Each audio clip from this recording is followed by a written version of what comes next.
Today on Inspired Money. Like when we were talking a few minutes ago, I was saying that I sold those 2 photography blogs. I didn't really want to sell them, but I felt like I wasn't really growing them because I was managing them and the Amazon business at the same time. And so in that case, I had to look at it and say, there's a real chance that this income could drop because the sites aren't getting enough attention from me. And I don't really want to get to the point where I see, the value of my sites drop. I've had friends who could have sold sites for, very large sums of money, and they held on to it for a long time and it slowly declined. This is episode 90 with full-time entrepreneur and blogger of VitalDollar.com, Marc Andre. Welcome to Inspired Money. My name is Andy Wong, a managing partner at Runnymede Capital Management. Each week, we bring you an interesting person to help you get inspired, shift your perspectives on money, and achieve incredible things. From making it to giving it away, Inspired Money means making a difference, creating something bigger than oneself, and maybe, just maybe, making the world a better place. Thank you for joining me. Hey, Inspired Moneymaker. Welcome back.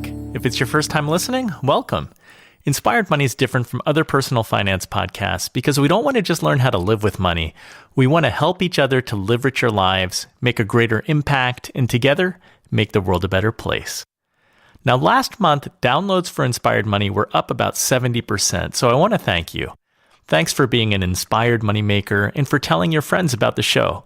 It means a lot to me, and I appreciate you. Today, we're talking with Marc Andre, who's been making money full-time by blogging and selling his websites for over 10 years. His story is one of leaving his 9-to-5 job and making his business online. He's been able to grow websites several times over. Whether you're looking to start a side hustle or a new business, I think you'll learn a lot from his story and experiences. In this episode, you'll learn how Marc's side hustle grew into a full-time opportunity, different ways of making money online from a guy who's built blogs and sold them for over $1 million, and then pros and cons of digital products versus physical ones. Now let's get inspired with Marc Andre.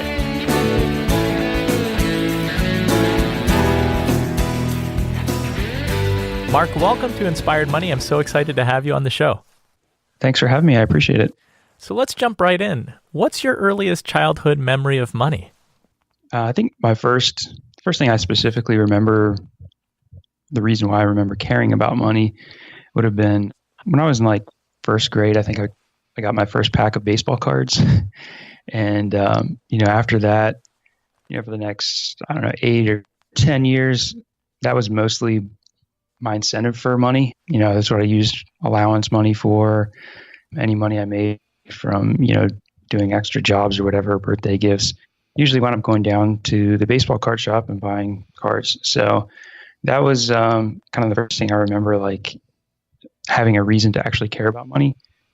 From a general sense, I'd learned from my parents growing up. I know from early on, I knew that our family was fairly low income, but I didn't really feel deprived. I never really felt like I was missing out on anything. My parents managed their money really well. And, we always had everything that we needed. So, even though I knew that we weren't wealthy by any means or anything, I knew that the money was under control and I would always have everything I needed. That's cool. It's always good to have some motivation, even if it's baseball cards. Yeah. Do you still have those cards? I have some. I have gotten rid of a lot of them. So I stopped buying cards all of a sudden, I think it was when I turned 16 when I started driving and I actually had other things that I could do with my money. So I had all these cards from I'm 40 years old. So most of my stuff is from the late 80s, early 90s. And I got rid of a lot of stuff. I had boxes and boxes of the common cards. I've gotten rid of those. I do still have a number of cards that I don't have anything to do. They're not really worth anything, but I don't really want to get rid of them. So I still have some. Someday, maybe they'll be worth something, but probably not. Well, it's fun collecting. Yeah, that's the way I looked at it. I definitely spent tons of money over the years on it, but it gave me hours and hours of entertainment and kept me out of trouble. So I think it was probably worth it in the end.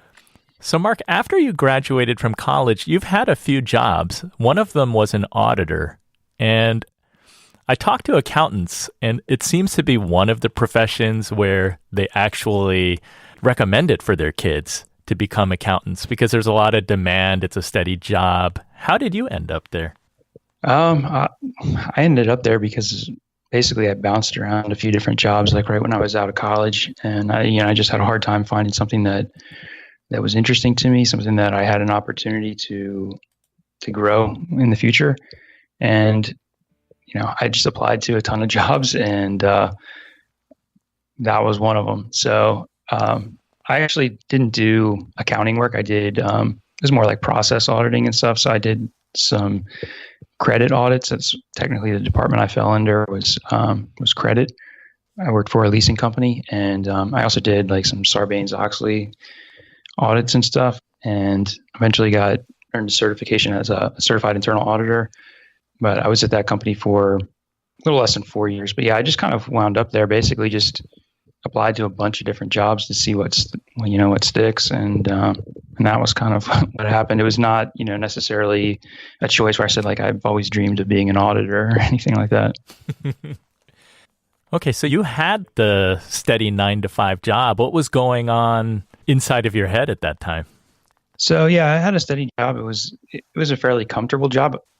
It was nice in terms of the hours. I didn't ever have to work overtime. I didn't have real high stress or anything. But I just didn't really feel like I had any room to grow, at least at the company I was with. Especially after I got the certification, I definitely could have found a job with another company. But kind of through that process, I kind of felt like it wasn't really something that I wanted to pursue for the rest of my career. So, the company I worked for was fairly small. It was a publicly traded company, but it was small in terms of publicly traded companies. We had about 400 employees, and the department that I worked in was very small. It was really just me and my boss.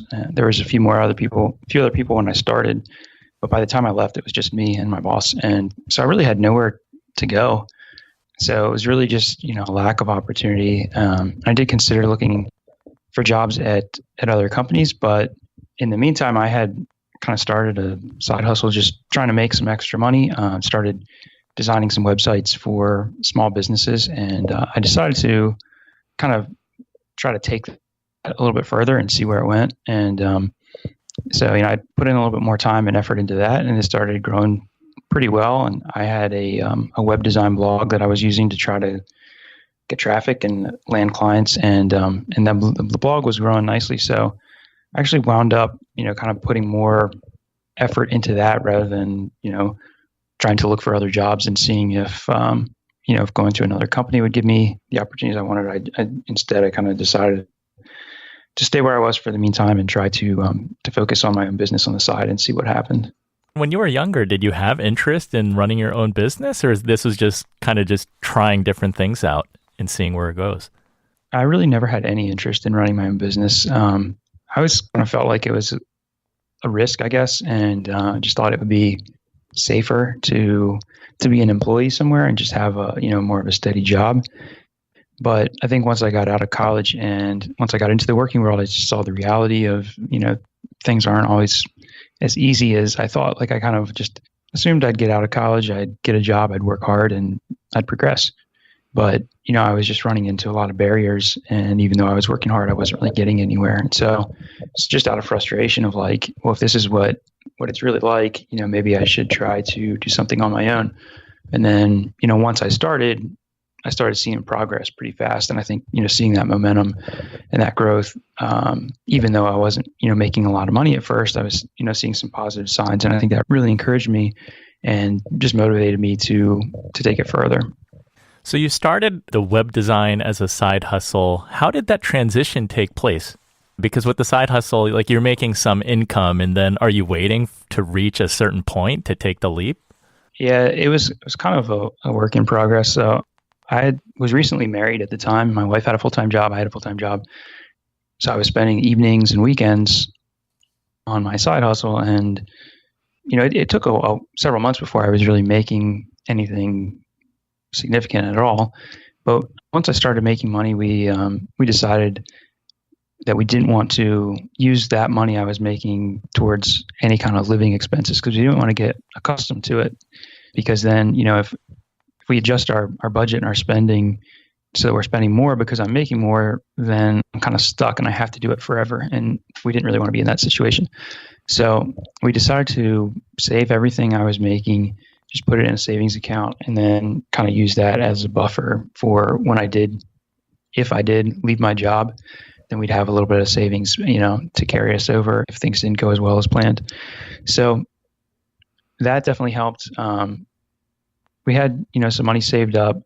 I had a little bit more experience at that point. So I did that for a year and a half, like consistently worked like evenings and weekends for a year and a half before I eventually left my full-time job.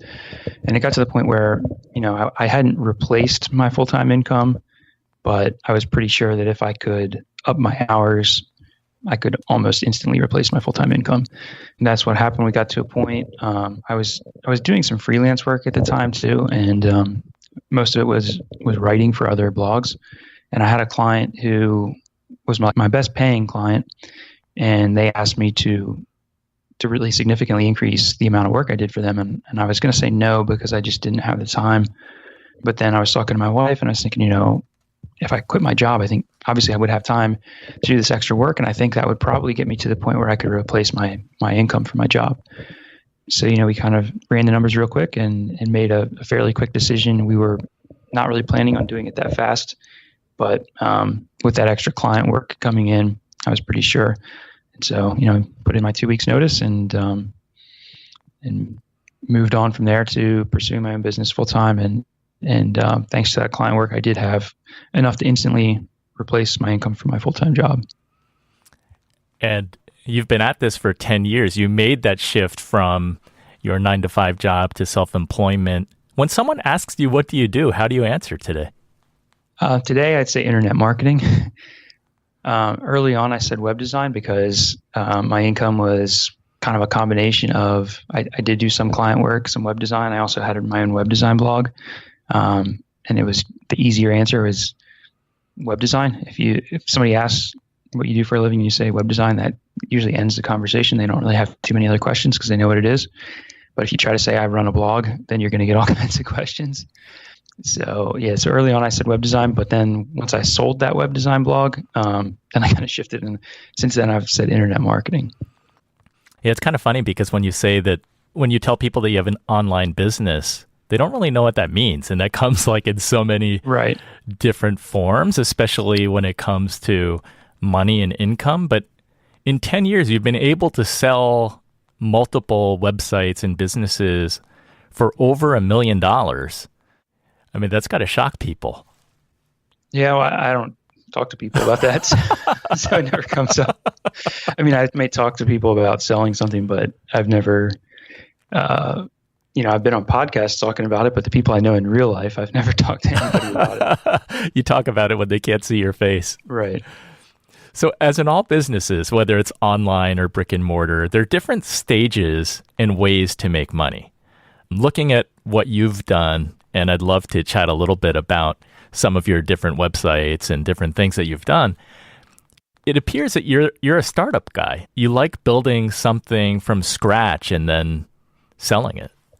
Yeah, that's true. I do. I mean, there's some frustrations that go with it too. It's not easy building something from scratch, but I mean, that has been my history. I have started several different websites, and then once it gets to a certain point, and it's been different with each situation, but usually it's been a situation where I'm trying to free up time to do something else. Then I'll move on and sell. I have never had any employees. I've never had a VA even. I have outsourced some stuff to freelance writers and freelance developers and stuff, but I've never really had a team or anything. And if it gets to a point where I don't think I can really manage it on my own, then I know it's time for me to move on. So, so I definitely lean towards the startup stages.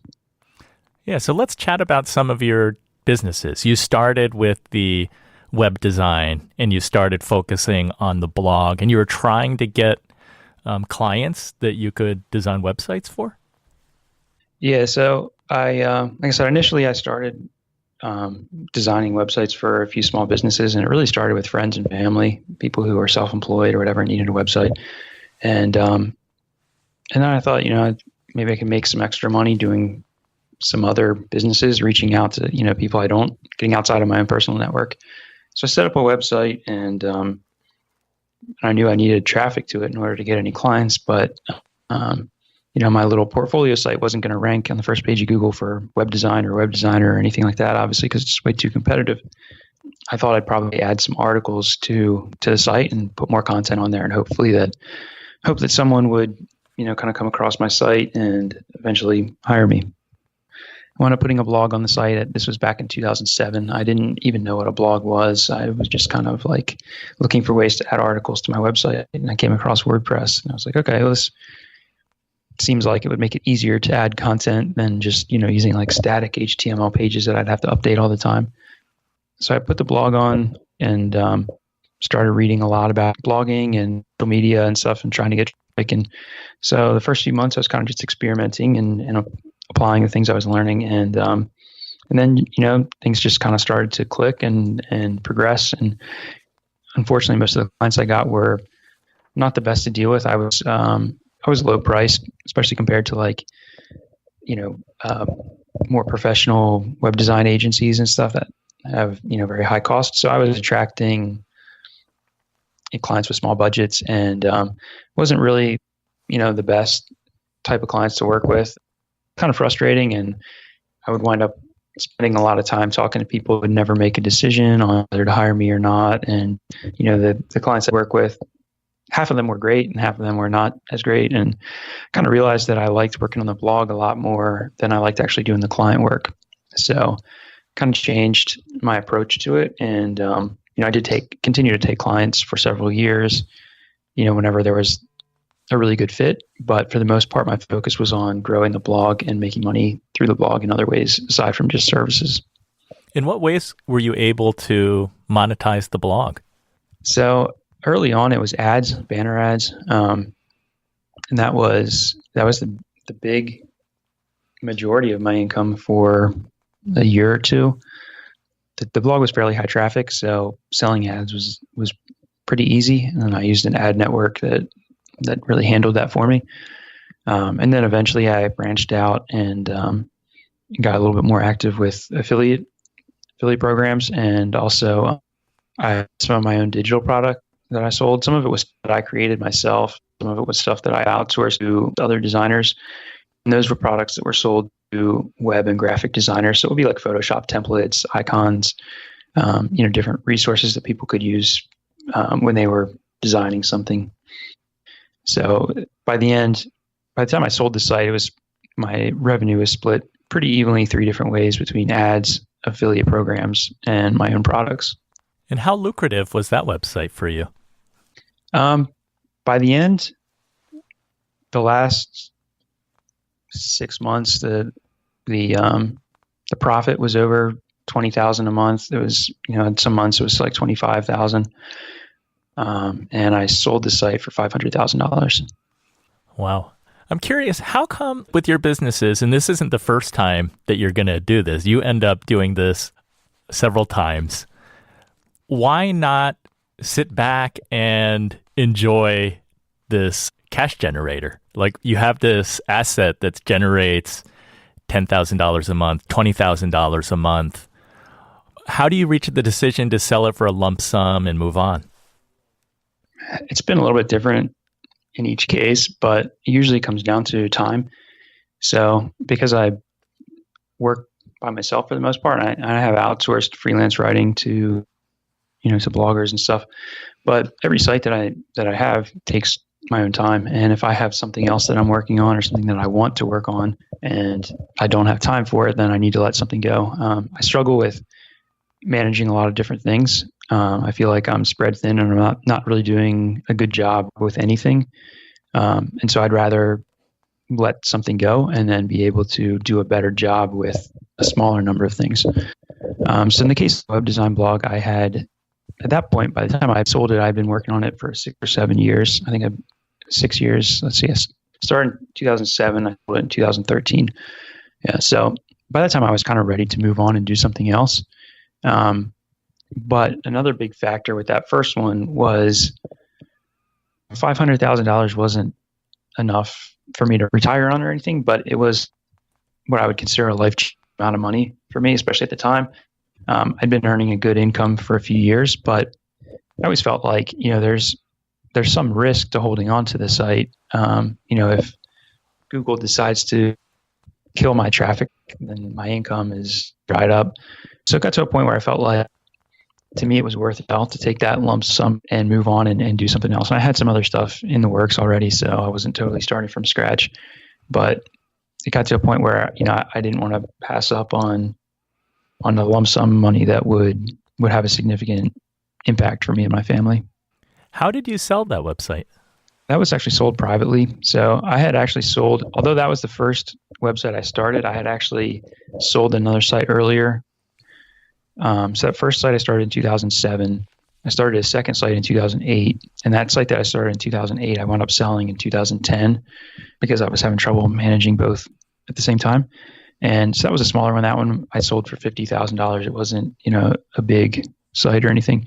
But the guy who bought it from me, I actually sold that one through Flippa. So it was a guy I didn't know, but we stayed in touch. And he asked me a few other times about selling the other site. And I said, no, I'm not interested. I'm not ready. Maybe someday, but not yet. So then when it came time to sell, I reached out to a few people in my network, including him. And he actually wound up buying that site from me as well. Interesting. So is the process that you learn in building the traffic, monetizing, selling products, like the digital products, is that repeatable and that's what you're able to do, or is it different in each case?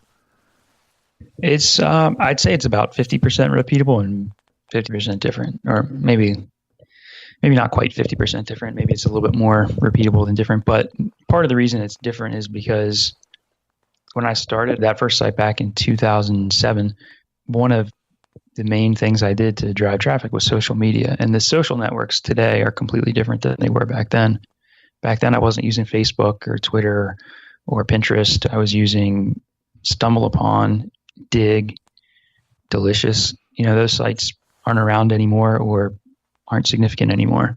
That's the biggest thing that's changed is the social networks are different, but there are definitely things that are repeatable as far as, creating content that will interest people and, trying to leverage other people's audience through guest posts or through, getting links from other sites and that sort of thing. So some of it's repeatable, but some of it you have to adapt to the particular time. Like you have to change with the times, and also sometimes by industry might be a little bit different. And after selling the web design site, then you created several photography sites. Can you talk a little bit about that? Yeah, so I actually started the first one while I still had the web design blog. I had an interest in, and still do, an interest in photography, and I thought there were some opportunities there. So there's a little bit of crossover between web and graphic design and photography in terms of the audience of the sites. So I saw some digital products in photography that were selling, and I thought it was kind of a similar concept to what I had been doing in the web design industry. So I decided to start a site there and create some digital products. Instead of marketing to web designers like I had in the past, I created products that were marketed towards photographers. Most of them were still using Photoshop like I was with web design. It was just different products. And so I had a little bit of a head start. By the time I sold the web design blog, then I kind of shifted and that the photography site became my primary focus. And, as that grew, I eventually then started a second site and eventually then a third site.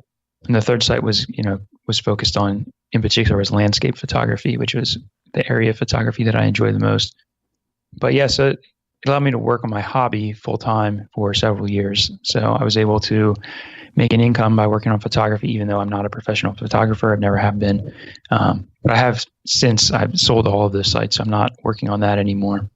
Yeah. So figuring out how to combine your hobby and your business seems fantastic, right? Aligning those two so that you're really pursuing your hobby and doing something that you enjoy Why not hold on to that one? Well, there were actually two different sales. So the first sale, I sold two photography blogs together. And the reason I sold those was not because I wanted to get rid of them or move on, but my wife and I had started a business selling on Amazon. So we were selling private label products. Originally, we started it intending to be very small. We didn't intend to put a lot of time into it, but our first product did really well. And so it was up a lot of my time, and I just had time to do everything. And so I was kind of to a point where I could manage the Amazon business. Because right after we started the Amazon business, although my wife and I started together, she was pregnant at the time we started, and our son was born right after our first product launched. And so at that point, most of it fell on me. So I was able to manage the business, and I was able to manage my photography blogs, but I didn't really feel like I was doing a very good job with them. And I felt like I would be better off just focusing in one area. So I wound up selling two of my three photography blogs. And that allowed me then to focus more on the Amazon business and on my remaining photography blog. And then just this past year, I wound up selling that remaining photography blog. And again, I definitely enjoyed working on it. It wasn't that I didn't. I'd started some other projects in the meantime, and I felt like I was trying to manage too many different things. And really what it came down to is that blog was one that was making money and had some value. And so if I was going to get rid of something, it made sense to me to get rid of the thing that had some value rather than, giving up on other projects that weren't making any money yet. I sold that blog, took a lump sum, and then, had more time to put into the other projects I was working on. When you have multiple projects, how do you prioritize? Are you just looking at the numbers to see what's generating what and what the promise is for the future? Yeah, my first priority is what's making money now. So if I have a site that is making money to support my family, that's what's going to get the majority of my attention. But I usually don't have any project that gets all of my focus. So the majority of my focus will go to the project that's producing the biggest income. But then, if I have other projects, I'll try to split up some time, and I don't really have a real defined way of handling it, but just if I have a project that I think has good potential or I start to see some momentum with it, then I'll give it more time. Coming up, you'll learn about what Marc thinks about when considering selling a business, his experience with fulfillment by Amazon, and more. But first, Marc says even when blogging without a staff or virtual assistant, you reach a point where it does get easier. And also some of the bigger projects, like with that web design blog, it got to the point where it was doing well, but it didn't need my full attention anymore. Like I could scale back. Like the last year I had it, I was able to cut my hours in half, basically from like 40 hours a week to 20 hours a week. And the income actually continued to increase. And I was able to do that because I had a steady stream of traffic from Google and from an email list and other things. And I was able to increase the income just by making some tweaks to the site and, focusing more on affiliate links and the content, the blog content and stuff. So at some point, it gets to a point where you don't have to give all of your attention to the thing that's making money because it has some momentum and will continue to carry on its own, and you can kind of pull back a little bit, and that gives you time to free up for some other things. The show notes for this episode can be found at inspiredmoney.fm/090. If you're listening in your car or wherever you are, check the show notes if you want to learn more about Marc or things mentioned in this episode. It's time for the Runnymede Money Tip of the Week. If you're interested in learning more about how Marc did what he did, he has a couple of really detailed articles on his website. One's entitled How I Turned a Photography Hobby into $1.1 million, and then the second one is How I Made over $1 million blogging. I'll link to both in the show notes. And here are some quick highlights from how he turned his hobby into a business. 1, Marc saw an opportunity. While visiting photography websites and blogs, he saw a big market for downloadable products. He also saw that there were a lot of existing websites and blogs that had established audiences and email lists that he could potentially partner with. This provided a quicker way to promote his products and make money even though he didn't have his own audience yet. Next, Marc pulled the trigger. Sometimes the hardest thing is taking an idea and acting upon it to create something. And he did just that by creating the products and a website. Notably, Marc says that things have changed dramatically in the photography space. It's way more competitive now, which is a big reason that he decided to sell these websites. Do you have an idea for an online business? If you do, check out the show notes because Marc details how he created freebies to grow his email list, why he created more than one website, and how he ultimately sold them. If you have something cool to share that you're working on, tweet me at Runnymede Cap. That's at RUNNYMEDECAP. That's the Runnymede Money Tip of the Week. Inspired Money is brought to you by Runnymede Capital Management. We help you to plan, invest, and worry less. What's your biggest financial challenge right now? Are you maxing out your 401k contributions? Do you know what funds to select in your plan? If you need help or have questions, go to inspiredmoney.fm/Andy to email me. Or if you prefer to chat, schedule a 15-minute call at inspiredmoney.fm/15. We can talk about anything, your money, the show, your 401k plan, whatever. I'd love to hear from you. You're listening to Inspired Money. I'm Andy Wong. As a business person, are you intentionally trying to have several pots on the stove at once because you want that diversification of not just one thing? Not really. I have a lot of different ideas and different things that I want to pursue. And I fight, trying to do too many different things. I have a lot more that I would like to do than I actually do. But it's not like I say, I want to have 4 different things going on or 2 different things.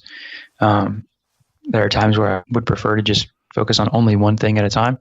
But usually if I have one project that I anticipate that I'm going to sell sometime in the next year or two, then I do like to have something else in the works, because when you sell, there are some good things and some bad things that come along with that. The good things obviously are like the lump sum is nice, but the bad thing is then you lose that ongoing monthly revenue. So if you only work on one thing and then you sell it, then you totally start over. If you have a couple of projects going on and you sell the main one, hopefully your other projects are, at least coming along and starting to make some money, and you can kind of shift your focus and ramp that up quicker and not have to completely start over. So that's probably the main reason why I have multiple different things going on. Usually is because I know that if I am going to sell one thing, I need something else to be ready to take over. For you and your family, how do you value that lump sum against the recurring monthly revenue? How do you make that decision and how do you calculate? I wouldn't really say I calculate it. There's really not a defined answer to that. It's kind of like I've said with some of the other situations, it was really just about freeing up time. And so I had to look at it and say, do I think selling this site for $500,000 is worth getting rid of and being able to free up time? I don't necessarily look at it and say like, okay, if I hold on to the site for 3 more years, I'll be able to make this much money. I know that's how most investors are going to look at it, but I look at it as there's also a lot of value in being able to free up my time. So like when I sold that first bigger sale for $500,000, I was talking to the guy who bought it, and he was saying, do you think you're going to regret selling it? Or, and I said, no, I don't really know, but I hope not. So I think what ultimately determines whether it was a good decision or not is, am I able to replace that income? If I can't replace that income, then it was probably a bad decision and I should have held on to it. But if I'm able to replace it, then it makes sense to take that lump sum. So a lot of it comes down to time. What am I using my time for today? What do I think I can use my time for if I sold? And, is that something that I think has potential to grow in the future? And also, I have to think about, if I hold on to it, is this site going to continue to grow and to make as much money? So like when we were talking a few minutes ago, I was saying that I sold those 2 photography blogs. I didn't really want to sell them, but I felt like I wasn't really growing them because I was managing them and the Amazon business at the same time. And so in that case, I had to look at it and say, there's a real chance that this income could drop because the sites aren't getting enough attention from me. And I don't really want to get to the point where I see, the value of my sites drop. I've had friends who could have sold sites for, very large sums of money, and they held on to it for a long time, and it slowly declined more and more. And then they eventually just sold it for like a fraction of what they could have sold it for a few years earlier. And I just always wanted to avoid that. And so I'd rather take a lump sum now, and miss out on future income if it helps me to sell before the site starts to decline. Yeah, it sounds to me like time is valuable to you. If someone's willing to offer you $500,000, you'll take it. Yeah, because you can get the lump sum, and you still have some other source that you're working on that you expect can replace it. It's definitely about the time, and being able to replace it is key. And so far, it's worked out pretty well. I don't, never know what's going to happen in the future, but so far, it's been a pretty good model for me. Marc, your photography websites, the digital products seemed an integral part of making money. And then you and your wife also had the Amazon business where you were selling physical goods. Can you talk a little bit about pros and cons, digital products versus the physical products that you had to ship from China and sell through Amazon? There's a huge, huge difference between the two types of businesses. Even though you're selling products, just the difference between a digital product and a physical product was massive. So, with digital products, you don't have any inventory. You don't have to invest in inventory. You don't have to pay up front for inventory. You don't have to store it somewhere. You don't have to deal with inspecting the inventory to make sure that, that it's up to your standards. If you have a digital product, you can sell that product over and over again. When we moved to the Amazon business and selling physical products, there were a lot of challenges that we had to deal with. You have issues with cash flow. So we had our first product that was doing very well, but you have to order your products a few months in advance. I think it took like a little over a month for the products to be produced, and then they have to be shipped from China. And we shipped ours by air, so it didn't take very long, but it would have been cheaper to do it by sea, but that takes even longer. And then, you have to get it to Amazon, and then it sells, and then like 2 weeks later you get paid. So you don't start to actually make any money back for several months from your investment. So cash flow becomes a big issue in that type of business. So we had one product that was doing well, and we wanted to expand, but then you got to be reinvesting the money that you're making to inventory for your existing product. And then if you want to expand into other products, you've got to put that money up front for all those other products. And it just takes a long time before you get that cash back. And so cash flow becomes a big challenge. And for us, it got to a point where we also had to think about how much money we had tied up in inventory. We only sold on Amazon. If I were to do the business again, and if I wanted to do it long term, I would definitely focus on also selling on our own website, because it gives you a little bit more security. Because Amazon, they're in complete control. They want to suspend your account, close your account, they can do that, and there's nothing to do about it. We got to a point where we had like $65,000 of inventory, and for us, that was a lot. Like for a retail store or whatever, that's nothing. For people who are selling a lot on Amazon, doing a lot of business, it's nothing. But for us, that was a lot of money. Like to us, that was a big risk. Like if Amazon closes our account today, we're out $75,000 in inventory. You might be able to liquidate it and get pennies on there, but you're never going to get your money back. So it got to where we didn't really want to grow the business anymore. We didn't want to have any more tied up in inventory. And that's not a problem that you have with digital products, but there's really a huge difference between the two. Did you get to the point where you were trying to build a website for that business and transition away from Amazon, or did you not get there? Not really. We had a website, but we didn't sell directly through the website. It listed our products and it linked back to Amazon. So if someone were to come to the website, they wouldn't buy it through us. They would just still buy it through Amazon. But we never really did much. I want to cut in real quick to apologize for the audio problems today. This section is particularly hard to hear. In it, Mark explains that they didn't do much to drive traffic to the website or try to push sales through it because they realized fairly early that they didn't want to do it long term. Building sales on their own e-commerce website would have taken a lot of time and money, and they did not want to make that investment unless committing to this business long term.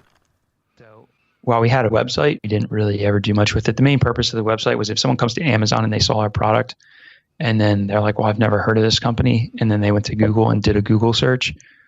They would see our website. So, we looked a little bit more legit than just like a company that had no presence except for on Amazon. But yeah, for anyone who wants to do it long term, I would definitely suggest, setting up a Shopify website or, it doesn't have to be Shopify, but whatever website you want to use to sell directly through your website. And that gives you a little bit more stability. If Amazon were to close your account, you could still get rid of stuff through your own website. Mark, you said if you were to do it all over again, would you do that one over again? Or is the money tied up in the inventory too big of a drawback that you would choose to do other things? I would not do it again. I would never say I wouldn't, but I have no plans to do it. And another thing that I really didn't like about the business was dealing with the sales tax. Because and this is a factor now for digital products too. A lot of the states have changed their laws over the last few years. There's been a lot of transition from the time we started selling on Amazon in 2015 till now. When we started, most of our third-party sellers weren't collecting sales tax. I think most are now. I know we were registered in a lot of different states, and it was not fun, and it was a pain in the butt to file the sales tax in all those different states. And there are some services. We use TaxJar. They give you all the reports to file it yourself, and you can also have them do autofile. We did use their autofile service in some states, but at that time, it wasn't available in every state. I think they might do it in every state now, but there were a few states that were kind of a hassle to deal with. And, you're filling out these reports every single month just to pay like $50 in sales tax. It was not fun. And, I don't really have any interest in going back and dealing with that. So between the inventory and the sales tax, I don't have much interest in doing it again. Thanks for sharing your experience. That's very valuable. So now you're back to blogging. Can you talk about Vital Dollar and why you entered the personal finance space? Yeah, so I had been wanting to start a personal finance blog for a long time. I've had an interest in finance really since I was out of college and, started making money and decided I need to figure out how to manage my money and how to save for retirement and everything. So I've had an interest in it for a long time, but with my other projects, I just never had the time to do it. And so it was kind of always one of those ideas that was on the back burner that just never got any attention. And so when we sold the Amazon business, which was in 2017, I started to plan for trying to figure out what I wanted to do next. At the time, I had one photography blog that was taking up the time, but I'll do something else as well. And so I had the time to start something new. Launched Vital Dollar in February of 2018, and my main purpose was to be able to write about some of the things I've learned about money management and saving money, and also making money. So on the side, I do cover side hustles and ways to make money. There's a little bit on there about blogging. I might add some more later, but really just different ways to make money and money management. There's not too much at this point on investing or anything like that, but a lot of tips on ways to save money and budgeting and that sort of thing. So you started a blog from scratch again. How long does it take, in your view, to start making money when you start a new site from scratch? Yeah, it depends on a few factors. Depends on how much time you have to put into it. Depends on the niche or industry that you're in. And I think it also depends on your goals. So like some people, their goal, maybe to start a blog on the side and make $500 a month or something. And so, if that's your goal, then it's probably not going to be too hard. If you do it for a full-time income and want to make $10,000 a month or whatever, it's going to take a lot longer. In general, I think like with most blogs, you're not going to make much of anything at all the first 6 months, probably even a year. There definitely are exceptions. There are people who have done very well quickly. But in general, within like that 6 month to a year range, if you're putting in consistent effort, you should start to see some real growth and start to be able to make some money. It also depends on your monetization strategy. I think one of the best ways to start making money, if somebody wants to start making money quickly, I think one of the best things to do, something that not a whole lot of people do, is use the blog to promote a service. So I mentioned earlier that my very first blog on web design, my original intent was to use that to get web design clients, and I started making money. I didn't make a ton of money, but I started making money like my second month of real work on the blog. And so I think services are really good. You can start making money pretty quickly. The downside is you are trading your time for money, whereas with a blog, the goal long term is usually to have a blog that will make money without as much effort on your part. But at least in the early stages, I think promoting a service is an approach that not that many people use, but that can be really effective for making money in the first year or so. So Mark, what's your plan with Vital Dollar? Do you have plans to build this up and sell this one? I don't have any plans to sell at this point. I mean, eventually, I would hope someday, but definitely not anytime soon. As I get older, it gets a little bit less fun to start over. When I was younger, I kind of thrived on the challenge and it was fun. But as I get older and I have a family to support, now I start to see like, maybe starting over isn't as much fun as it used to be. So I really don't have any desire to sell it. My plan to monetize it is mostly through, I plan to do some courses, probably things related to money online, like blogging. But I don't have any real specific plans other than creating some courses, some products, and continuing to promote through affiliate programs. So you're back to the digital products. Yeah, that's the goal. I don't know. The site's a little bit over a year old now. I don't have any products for sale, but that's definitely going to be in the plans for the near future. Cool. So Mark, I'd like to ask all the Inspired Money guests, how do you define success? I think success varies from one person to the next. Depends on your goals. Biggest thing for me is my priorities are my spirituality and my family. I'm a Christian, so my number one factor in determining success is living a life that pleases God, and being worthy of that. And the next priority for me would be being a good husband and good father and taking care of my family. I do have goals for retiring early, but I think that's not real high up on my list of priorities in terms of determining success. It would be the bigger things of spirituality, family, and just financially being able to provide for my family that would really determine my success. So money is there, but it's not the focus. Yeah. I like that. Well, thank you for sharing your experiences into entrepreneurship and creating online businesses and really creating value, since you've been able to build businesses from scratch and sell them. And it's been really interesting hearing about the different businesses, since they vary, and the different types of products that you've sold. Can you tell the Inspired Money listener where they can follow you and find out more about you? So my blog is vitaldollar.com. That's the best place to follow me. If you want to connect with me, if you scroll down to the footer of the site, there's a link to a contact form, and any message you send through the contact form will come to me directly. So that's the best way to stay in touch. Fantastic. Thanks, Mark. Thanks for sharing with us. Thanks for your time. I appreciate it. So what was your favorite Inspired Money moment? Now, this one was kind of quick and early, but I found it interesting how Mark and his wife very deliberately were socking away all side hustle earnings towards savings. They did not want lifestyle creep because it's so easy to spend more as you make more. Another thing early on in his web design business, Mark's low prices brought in low budget clients, so that's something to look out for. And overall, I'm really impressed by Mark's creativity and grit. It is not easy to grow a blog and monetize it. And as you heard today, he's been able to do it from scratch several times over.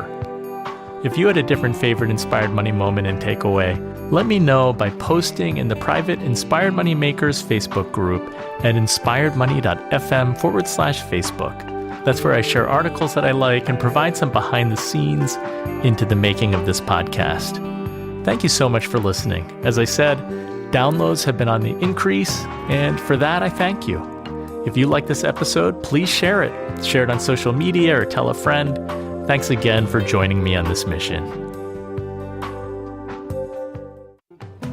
The music you're listening to right now and all other music on today's show is by the amazing Jim Kimo West.